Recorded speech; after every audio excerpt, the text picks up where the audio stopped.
Dedic această poezie foarte special din partea mea, Mircea, pentru cea mai dulce puștoaică, pentru Mădălina. Ce te pup, hai că te doresc, vii la mine, te iubesc, te pup, uai. Și hai mai spune una acum cu și cu dragostea și de-astea. Love, baby, love. Hai, pa. Ești puștoaică, mică, frumușică, și dacă tu ai vrea, puștoaică, o să fie a mea. Eu în brațe te-aș lua și cu drag te săruta.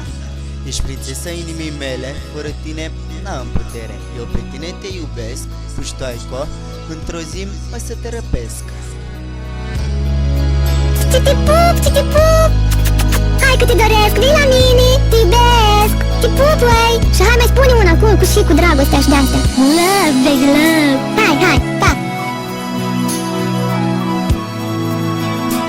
Eu te am numai pe tine, în gândul și în inima mea.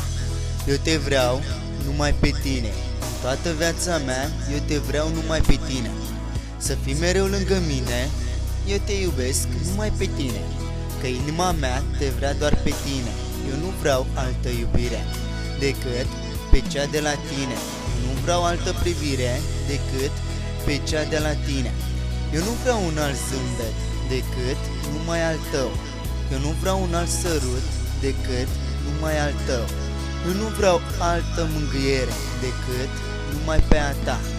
Eu nu vreau alte vorbe decât numai pe a ta.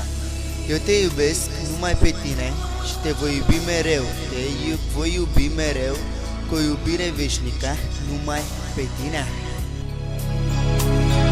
Ce te pup, hai că te doresc, vii la mine, te iubesc, te pup, uai. Și hai mai spune una acum cu și cu dragostea și de-astea. Love, baby, love. Hai, pa.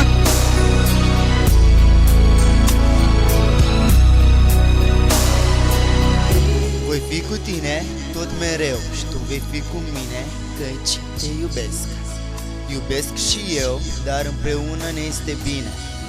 Pe bancă la far, în fiecare zi noi stăteam, mână în mână, doar din priviri ne înțelegeam.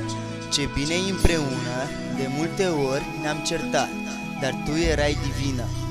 Dar în final eu te-am iertat și suntem împreună. În viitor de vei greși și dacă ești divină, te voi ierta, te voi iubi și vom fi tot împreună. Această poezie a fost cu o dedicație specială acolo pentru cea mai dulce puștoaică, pentru Mădălina, cu mesajul ăla: te iubesc, puștoaică, și te vreau alături de mine orice ar fi acolo. Te iubesc și crede-mă că nu sunt vorbe în vânt, și sunt vorbe spuse din tot sufletul, numai și numai pentru tine. Te iubesc, Mădălina.